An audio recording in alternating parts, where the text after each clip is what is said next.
Hi everyone, I'm SK Nelly, the host of Change Your Love Life Summit, where world's leading love experts will show you how to completely transform your love life.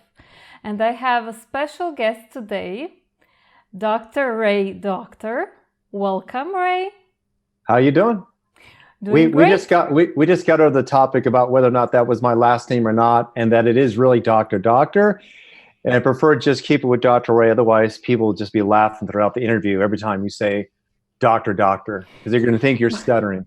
But it's interesting, you know. It's catchy. I have to say it's catchy. It brought all of our attention from me and my whole team. Like, is he a doctor? Doctor? So I said I was going to ask when we meet.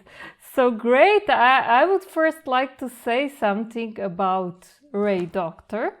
So Ray Doktor is a breakthrough life coach. He has a master's in counseling psychology and a doctorate in clinical psychology. He has conducted workshops and lectures in the United States, Netherlands, and Brazil. He has shared the same stages and panels with Marianne Williamson, Bruce Lipton, and Eckhart Tolle, and John Gray. He has appeared on the E! Channel and HBO. You might have also heard him on LA Talk Radio or Talk America Radio. Well, wow, amazing biography. But Thank you. Today we are going to talk about a very interesting topic, and that is 7 truths behind why men pull back and how to attract committed men. So this is something that will be very, very interesting for women to hear, especially from a specialist as you are, because you are a doctor, you are a psychologist, and you are a man as well. So women are going to hear some interesting things from male's perspective, and also a male that is actually an expert. But before we dive into this topic, I would like to hear something more about your background story. So how did you actually end up being life and also a love coach? So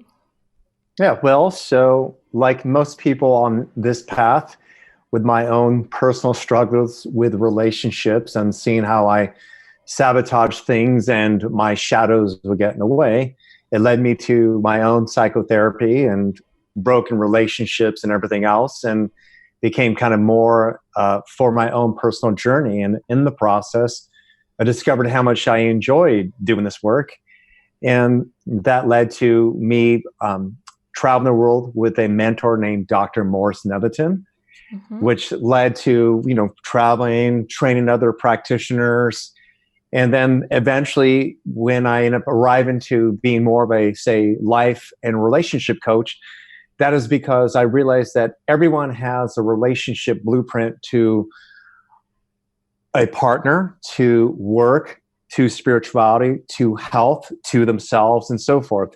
And depending on that relationship blueprint, if it's not looked at and, say, maybe healed or understood in a better way to where a person can reframe their life, it doesn't matter what advice I give here or what books you read or what yoga teacher you go and work with. It's that you have to be able to basically change the subconscious programs that is making you, say, sabotage relationships and so forth. So my work became specifically more relationship driven, because truly it's about how you feel about yourself. Because of course, if you feel good about yourself and you are, say, going on a date with a man who could be handsome, he makes really good money and whatever, but he's just not aligned. He might live 2,000 miles away, or it could be that he's still going through a divorce.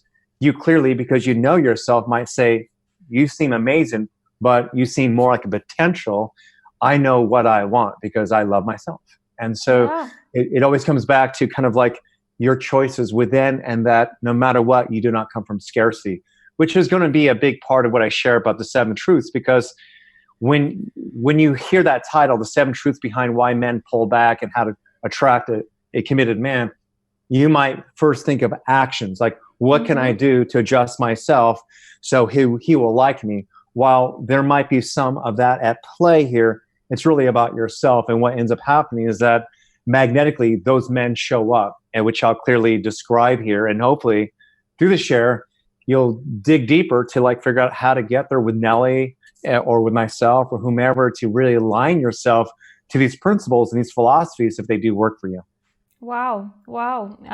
You couldn't have said it better. Like, this is such an interesting topic. Like, I have so many clients here in Europe, and the problem is the same in USA, everywhere around the world. Like, women, strong women, successful, smart women have troubles finding men who are ready to commit. And the main problem is, the man is interested in the beginning, and then suddenly he pulls away without giving any explanation of why that happened. He stops calling, or he just disappears slowly, and slowly he just reduces contact. And that's what happens. Like, why do men suddenly pull back, and what are the real reasons for such behavior? So we are coming now to this question of 7 truths behind why men actually pull away. So I'm going to do something for a moment. I'm going to grab something as a demonstration. It'll take me 1 second. Perfect, this is part perfect. of it. Go ahead.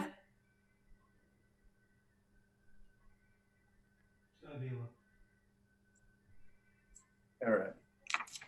It just spontaneously made me think about this because it'll be a lot easier to explain with this. So first off, when you hear my response to, I'm going to start with number 1. Before we go into this, what I want you to do is to really allow yourself to be open when I talk about masculinity and femininity. And please understand, when I talk about these gender roles to the energies in which they create, I'm coming from a very neutral perspective. In other words, if you understand masculinity and femininity from a Taoist perspective or quantum physics perspective, or just say purely it being like a negative and positive pole, not saying negative and bad, but electricity, you'll realize that certain opposites, or what we're attracted to, creates basically frequencies to which creates attraction and so forth. So when I share these concepts, understand you as a woman, you as a person, what you're emanating, you will attract. And the way to just kind of start this off is what I grabbed. And now this could be considered woo-woo, whatever, but here's my pendulum, okay? So I'm going to do this to my best ability so you can see I'm not moving it. In fact, what I'll do is I'll hold it in my mouth, and you'll see it start spinning anyway, okay? Watch this.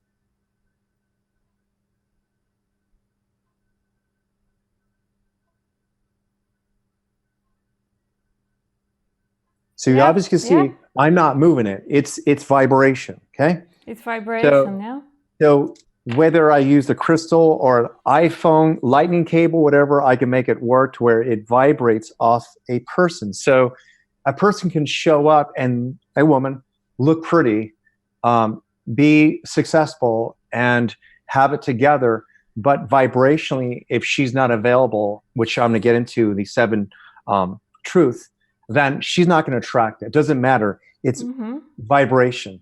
Now, to answer something that you asked, you said, it seems to be okay in the beginning. Well, in the beginning, remember that it's a lot easier for several reasons. 1, if 2 people are lonely, then that will bypass any critical thinking of like, will this work? Number 2, if 2 people are really horny, they haven't had sex in a while, then by default, this is going to be better than not having sex at all. 3, if your desire just to be with someone, companionship is kind of like your bar, then anyone can maybe fill that spot if he or she hangs out long enough. Number 4, if clearly you both are so fixated on the facade the romantic story. In other words, you talk about how it's going to be and we're going to be together and it's so great and whatever, and you create this idea in the head, you fabricate this. Well, your biology could match that, and it could feel exciting at first. Plus, also being lonely, having sex there. Now you have an idea and you're having great sex, but then reality kicks in maybe for the man. Oh, I have to have more phone conversations. This is too much work for me. To, I don't feel good about myself. To, I'm still dealing with my old breakup. And so this, I guess you say, continuity illusion of this idea starts to crumble. And therefore, there's no longer that attraction. It's not about just the sex, because things are different now. What you have to understand is maybe it's 30, 40, 50 years ago that a man would just be with you for sex. Well, that could be some truth for some men. Sex is pretty easy to get now for both men and women. We have a phone. We can hook up. So it's much more than just fucking. So move beyond that. Even if a man you meet is very sexual and talks about that. Yes, a lot more of that, but it's not that. It's so much more. And if you understand this, men have become more emotional, more sensitive, more afraid of how do I approach women, afraid of the Me Too movement, whatever it is. There's a lot of mixed messages. So that's not your business to figure out what their thinking is. What I'm going to be sharing here is for you to be able to move into the states of being that magnetic woman who attracts that type of man that you want, because that's what it really is. Because what's going to sustain itself, the relationship, is how you're showing up and how there's authenticity and transparency versus loneliness and the idea of something and pushing it down. Because eventually what you see is what you experience is it doesn't last. He pulls back, and who knows why. But if you're not showing up fully, these are reasons why. So you want me to jump into this, or do you want to ask me? I can't wait. I can't wait to hear. So the first one is this: how open or closed are your ideas and expectations about a relationship? And what I mean by that is, some women who've dated or been married, they show up with more of ideas of how, I'm this way in a relationship. This is me, how I show up. When you show up with what works, what doesn't work, it's almost like a job interview or interrogation, to where you're not fully present and alive. And meaning that you show up afraid with these barricades, to where what a man experiences, someone who is not really open and available. And think of this for a moment. I have my job together. I go to the gym. I do all of this. So this is me. This is how I am. When you are going to enter a relationship with a man, where does he co-create with you? Meaning, can he open up the door for you? If you're showed up fixed, how do you, in other words, when two people show up too independently, that where is the co-creation in that relationship? There's no room for it. No. So it's, remember, you have this idea of you, which needs to be let go a little bit. It needs to be a little more flexible when meeting a man. And that might be this. It might be like, for example, you might always have your phone off, or you have a schedule. If you make it really hard for a man to enter, to where, say, a masculine man who has a good job and has ambitious, if he feels as though there's too much effort into this, he's going to be attracted to the woman who's more available. Yeah. So just remember how much, if you show up fixed, that there's not space for that man to be able to expand with you. Okay? That's number one. Men, you will probably agree with me on this. Men want to impress women, especially in the beginning. And if he feels that there is nothing that he can offer her because she is not letting him close in that way that you explained, this could be a problem as well. Well, I want to take away, it's not about, even if we're not acting like animals, like elephant seals, where, different seals try to like bark louder to attract the female. It's not about him being, because the thing about this, if a man's sense of self is impressing you, he's an insecure man. I don't feel the need to impress a woman. I would love to be open and co-create with her a conversation of what we could become together, because I don't know who I am and who I'm becoming with you, with a woman. See, A relationship is about relating in the conversations to where when I leave the date, when we go home, my become and how I feel is going to be integrated. And when I wake up next day, if it feels good, I'm going to call you again. Yeah. But if I show up walking away where there's nothing learned and there's no expansion, it's just like some other person who just gave me information about her job. Yeah, and That's what I'm talking this about. is great how you said this. Like, this gives an answer why men oftentimes don't call after this first date. Like, you don't feel it. Yeah, You don't don't feel it. So yeah, great. number great. Number two is how truly available are you? In other words, hurt, blocks, and other fears attracts men who are afraid of the same. So if you are still hurt, truly are, you can't hide it. Like I mentioned about the pendulum moving vibrationally, you are emanating that. Also, your biology will match that. In other words, the pheromones in which you emit are not going to be ones that are saying, hey, come to me, I'm feeling sexual. It's going to be more, I need to hunt and fend for myself. So availability is really what is really going to call a man in. And that is, like, I met a woman this at a retreat last week, and strong woman, really cool, really in good shape and whatever. And she said, I seem to attract only married men.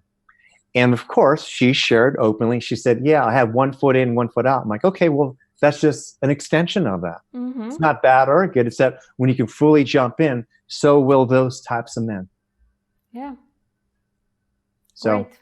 big one. You have to be all the way in or not at all. It's like you can't expect someone to show up and be how you're not. Okay? Yeah, you actually have to be open to an idea of relationship, because men, they want to commit.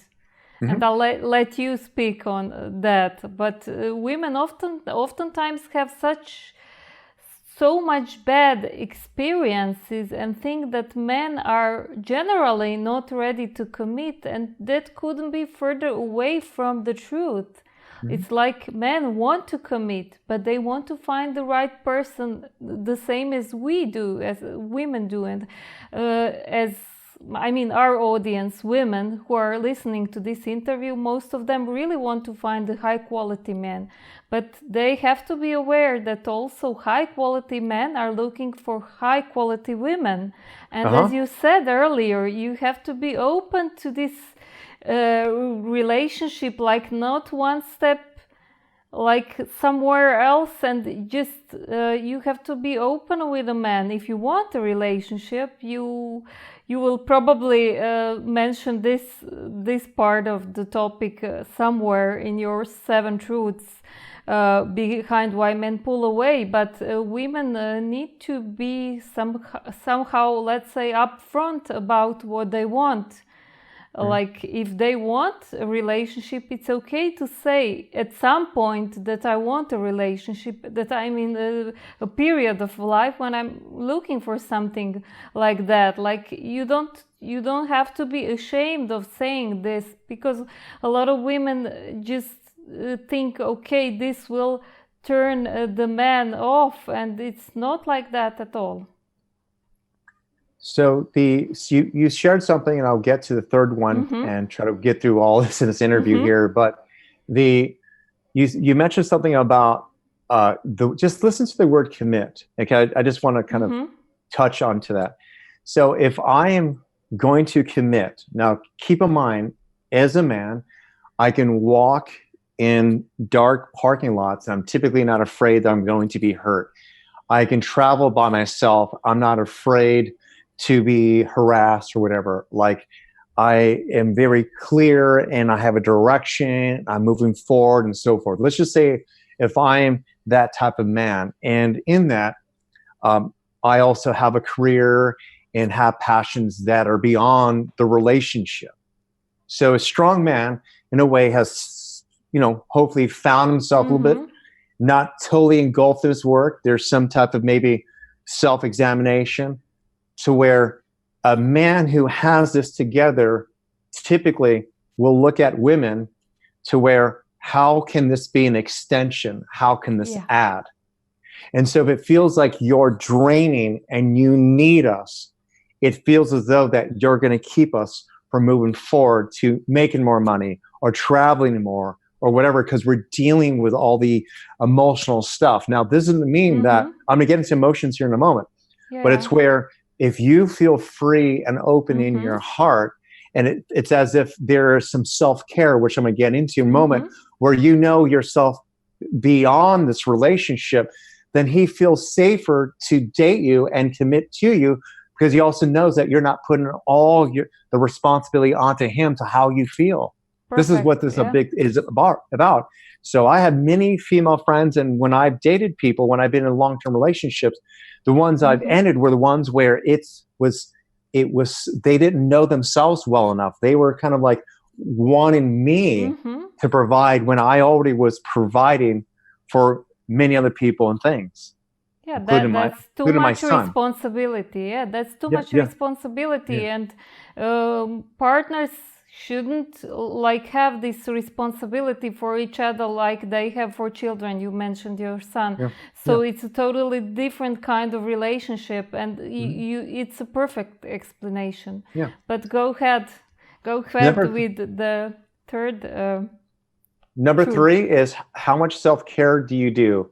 And in other words, that I noticed that typically women in the past, it's changed a lot, but women who like get older and they stop doing their hair, maybe because out of convenience, or they really make it all about their kids, they don't get their nails done. Oftentimes when you get caught up in that, not judging it, is that also you're not looking at yourself in a beautiful way. So in other words, this is touchy.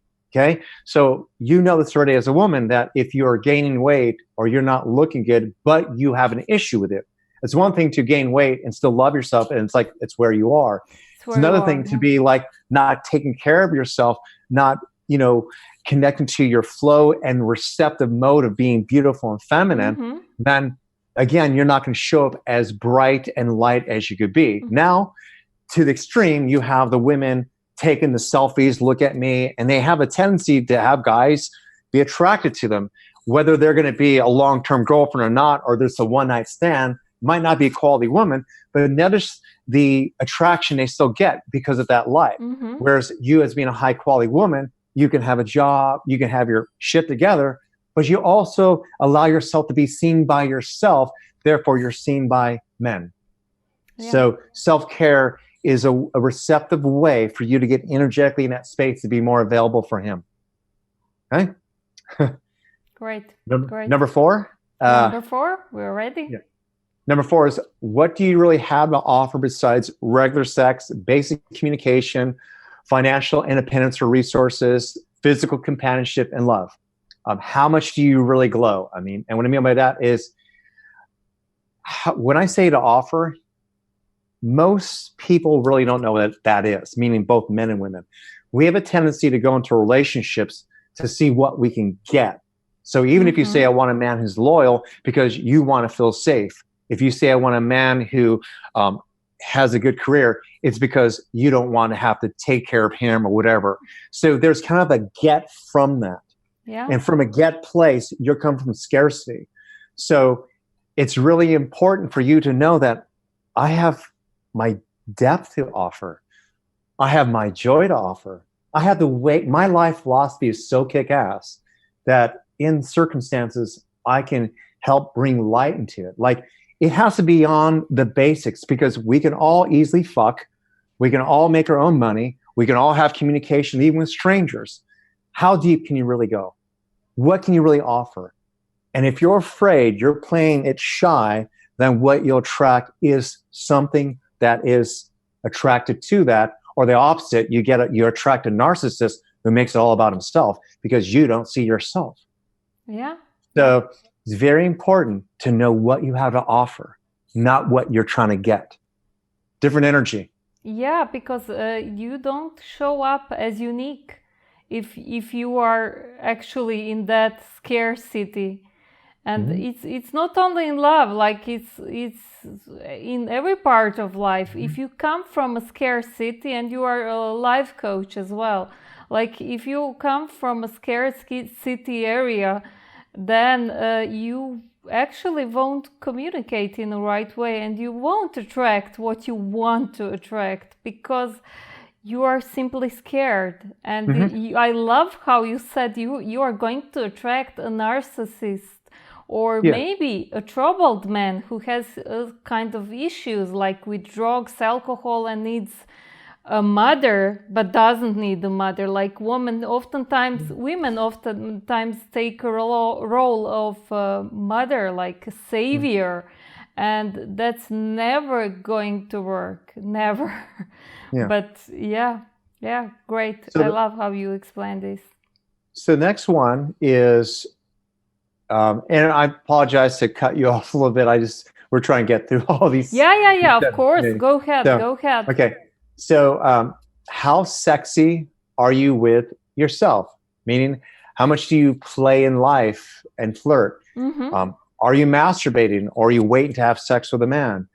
And the reason why I'm asking you this is because remember that what separates, in a way, a romantic relationship from a friendship is like the sexual energy, that life force.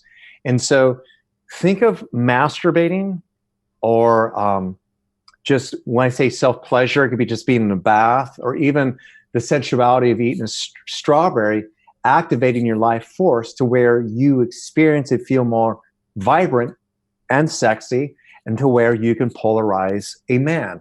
And what I mean by that, for example, with energy alone, I've been around women who say we're in a nasty relationship, going through divorce for 3 years, and they go out dating, and it's like as if they're so still here with what had happened, problem solving, taking care of children, working with that, like as if they're from the breast down, tears cut off. And it's where, remember, it's not that you put the vagina out there to attract a man. I'm talking about the sexual energy, the life force. I love life. I love life. You want to get that going, because first initial attraction as far as what's going to create more is this. And it's no pun intended, but you can take it as it is, whatever. So imagine a key that has little hooks. Well, in order for the whole entire thing to go in, the first little hook has to go in. Then the rest can go in. And I'm not referring to a man's penis, okay? Well, just imagine, though, sexual energy being the first hook. That's where it's like, oh, I feel attraction, something more than just an acquaintance. That first hook goes in, then it's exploring and understanding, then more the key goes into where there's that attraction.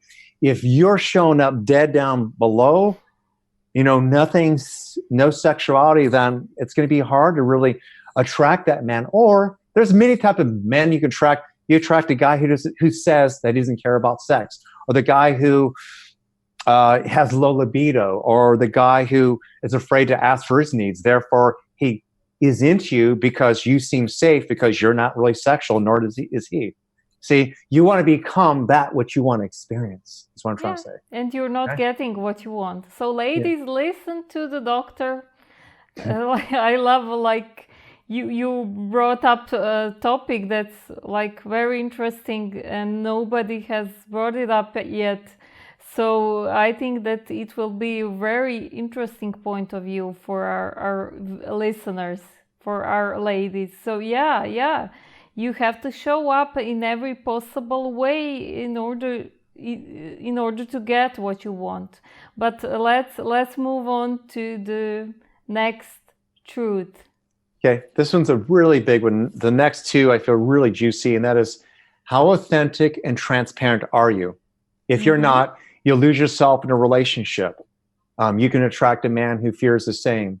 The more open you are, the more open a man will feel to be in your space, both in the dark and light. In other words, for example, I'll just share where I'm at. And this happened. I was on a date about a month, and we're still talking. It's unfolding beautifully the way it should. I trust divine timing. But she lives, that's kind of part of it. She lives 114 miles away. Same continent. You can see it that way. Well, at least she's not in Europe, but it's still distance. And I have my son will be 5, and I raise him on my own, and she has a child. So the scheduling is there. And I admitted openly to her while we're on the beach, connected. I said, you know, Mm-hmm. one of my concerns is that you do live far away. And I was kind of first hesitant to see you. And that, but I just want to see what happens because I know that I love this area anyway too. So I'm going with the flow. Now, most men, because they want to get into a girl's pants, Mm-hmm. or they're afraid this woman means that must mean that you don't want to see me. They won't say that because you take it personally. That woman was very appreciative, and she said, "Yeah, I hear you. I felt the same way." And Great. like it led to just kind of like that's just there. It's not hidden. It's not a secret. To where she said to me, she said, "I'm not fully ready to maybe date. I realize that." But I realize you are so, I've never spoken to a man like you before. You're so different than what I've been around. And I'm afraid to tell you that because because when I wasn't intimate with him, he didn't want to be around me. And right now, would you be willing to like us just kind of go with this flow until because I know I'm working on stuff, but I'm afraid to tell you this, Ray, because I'm afraid if I don't give you sex or we're not intimate right away, you'll pull away. Because I noticed that with some men, like there's some agenda, and I went, "Oh my God, that's beautiful." I mean, And it's melted my she was heart. vulnerable. Oh my God, yeah. I Yeah. went, and so we're still in touch, and it's expanding. But there's stories like that, where it's just really there. Like I have a male client who hasn't had sex for 25 years. And Really? he's dating someone who's close to his age too, and it's going amazing. And they're moving in a department where it's starting to get to second and third base. Mm-hmm. And he said, "What?" He said, because I'm afraid that I'm inexperienced." I said, "Well, she's close to your age also. She's not like playing games. She's ready to be transparent." I said, "You know what? Men who are transparent, who show up and make exact decisions and are responsible for themselves are so fucking sexy." Yeah. So my client says to her, "You know what? I'm a little bit rusty. I haven't been with someone in a long time. And I am afraid, like, whatever, blah, blah, blah." And she looks at him and says, "You know what? I am too. And you want to know what? And when you're ready, I'll follow. You just lead and you go here. I love our pace. Thank you so much for sharing that with me." He lit up. He felt free. Most of the time when men run away like a stallion or don't want to commit is when your ideas of how we should be, your judgments, or whatever else it is where we can't feel like we can be us, where you kind of like you are reactionary to our shares, our openness. We want to be just like you want as a woman to be able to express just anger. It doesn't mean you want anything to be changed. Yeah. But you want that space. What has happened with men today, or the men you probably want, where they are sharing and they want to express. And the more they feel free in that, the more they'll be connected, the more they'll be open to it. So transparency is so important, so important. It opens up that space to a man's heart. You want a man to choose you from his heart, not what he thinks and how he thinks you can add to his life, but that his heart now yearns for his own expansion in his growth of his becoming. Because if he becomes more interested in himself through his experiences through you in that communication, he's going to want to be with you every day. That's such a great explanation. And I love the example that you gave, like yourself. You are a high quality man, and ladies, he's still single. One more information. So, but I love how you explain this on your own example, because you are like a type of man that women oftentimes want. You are educated, good looking, and so on and so on. And you said it from an expert's perspective, but you were also speaking as a man, and you were talking about this date with this woman, and you were a man on this date. Like, I loved how you explained this, and ladies, you should really follow this advice. Like, yeah, great. it's it's being able to hold that space. For example, I have a son will be 5 in July, and I raise him on my own. So I'm a full-time father. Wow. His mother actually gets him every other weekend. And those arrangements that we both agreed on. And so the first person I had ever dated was someone who I would date when I was younger and didn't have a child. So I didn't know what I was doing. And so I was like, whatever. And many of my questions almost felt like interrogations for her, such as, how comfortable are you with a child? And like, I was front loading it because I was in fear. I didn't know. Yes. My circumstances were very unstable. And at the time, because of, say, the mother of my child. And so I was still finding my ground.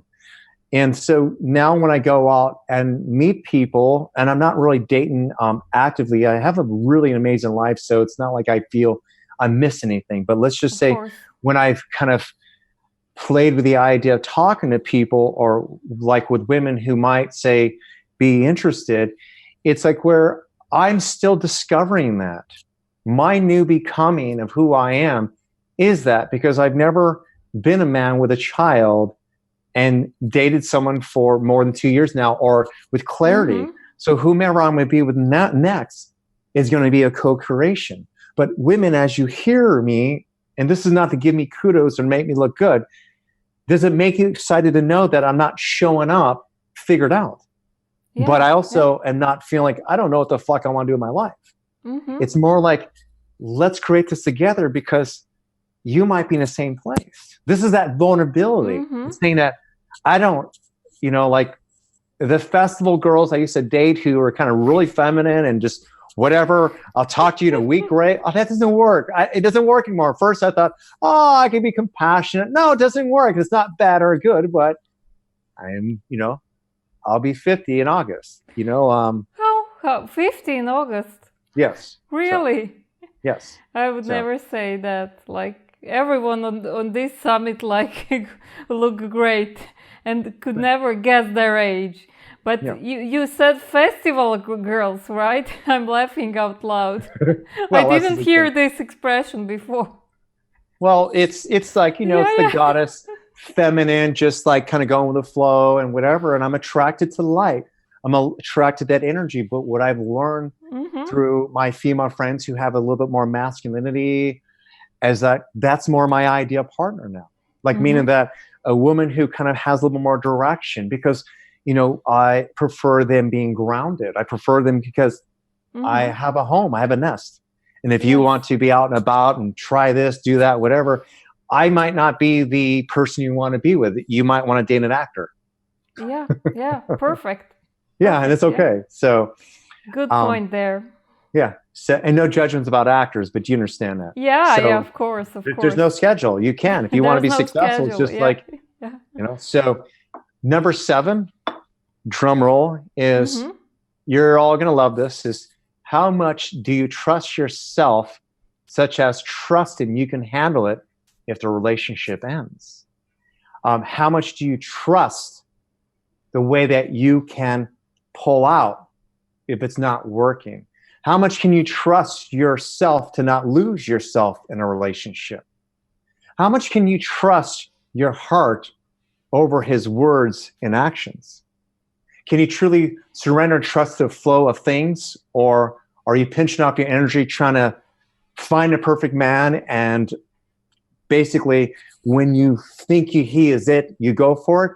Or how much can you trust that you don't ever find a perfect man, that you co-create it? You create the relationship no matter what. Even if you meet a man and it's a one night, it's the first time you go out with him, you have sex with him, it's freaking amazing, you have great sex every time, and that's what you have, no matter what, that will fizzle out.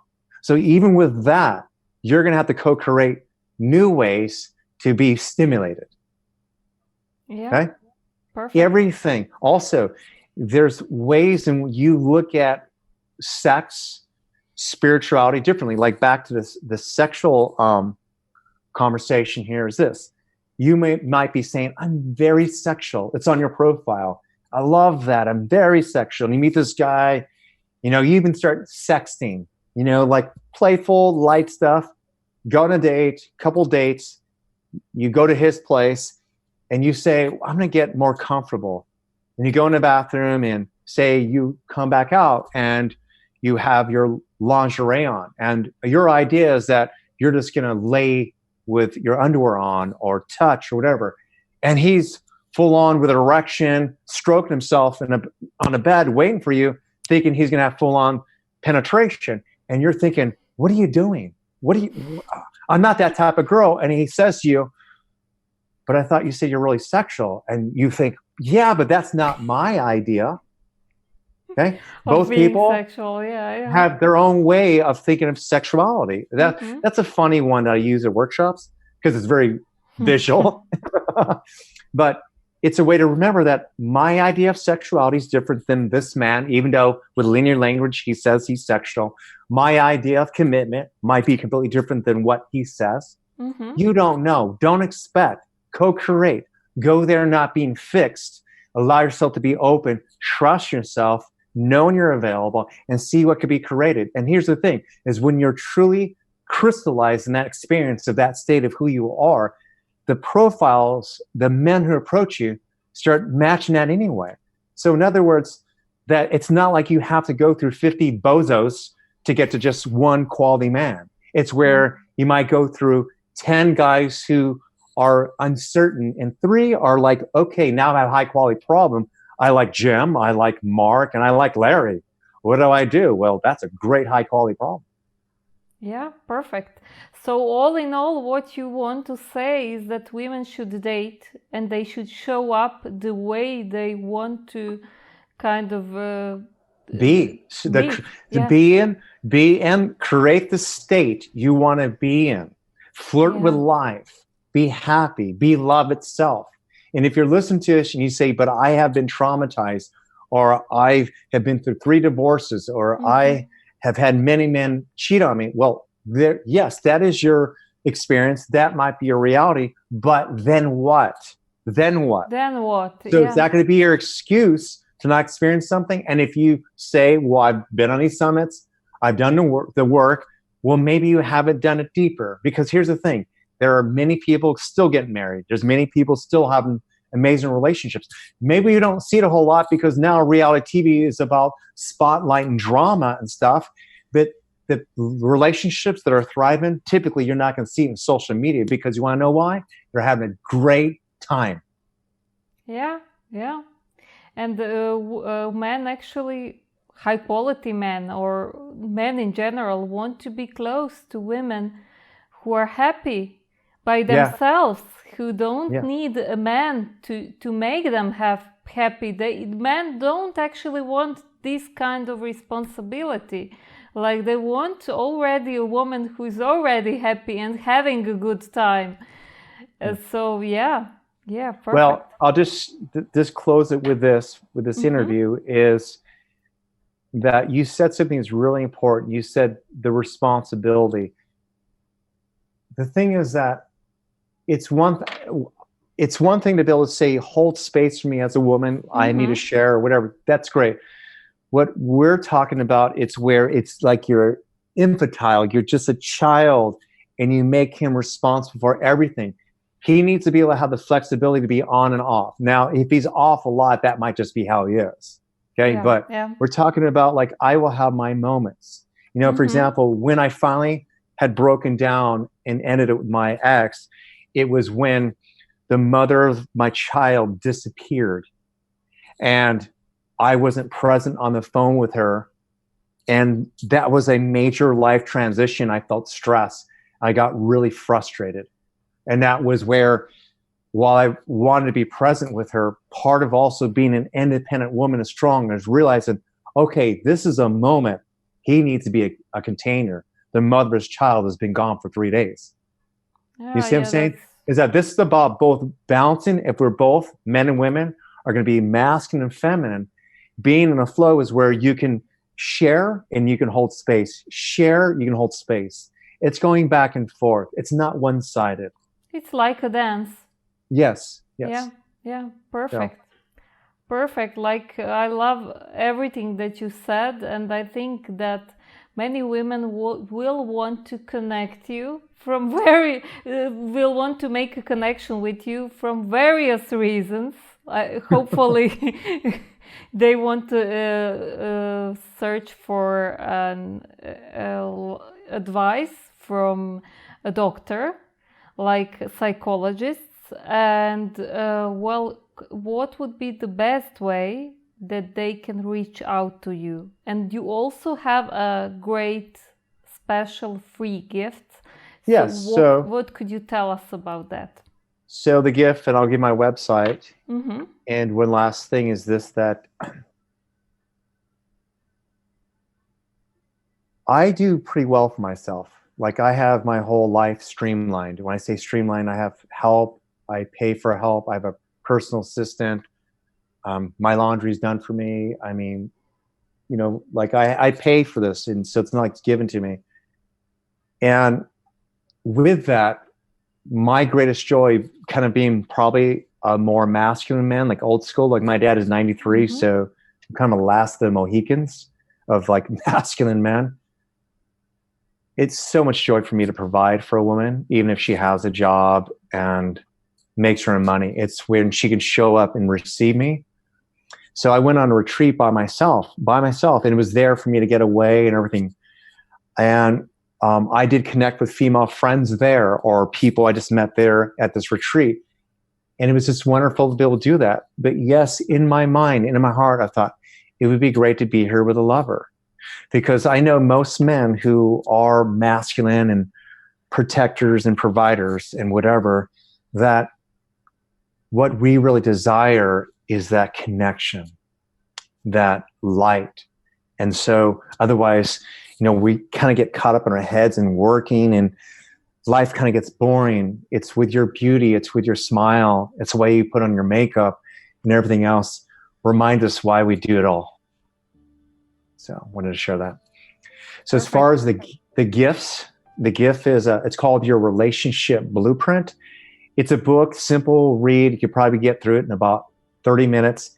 It has exercises also to identify those blocks I was talking about somewhat in this interview about, like, if you see something a certain way, you need to look at that, because that might be blocking you, sabotaging you. So Your Relationship Blueprint book, you can get it on my website now for free. It's pretty deep and very easy to read. I think you'll enjoy it. So there's that gift. And as far as my website, that's just the best way to reach me. And I refer to this because I always change different things but my website name. And that is raydoktor.com, and it's spelled RAYDOKTOR.com. RAYDOKTOR.com. And I'm sure you'll provide the credentials somewhere also too. Yeah, of course we will. So thank you so much. This was such a great interview with so much valuable content. Thank you so much, Ray, Dr. Ray, and thank you, ladies. I would like to thank all the ladies who took the time to watch this episode of Change Your Love Life Summit. And I will see you in the next episode with the next expert. And so for now, bye from Croatia, from me, and from Dr. Ray from US. Santa Monica or Los Angeles. Yeah. Los Angeles. Great. Great.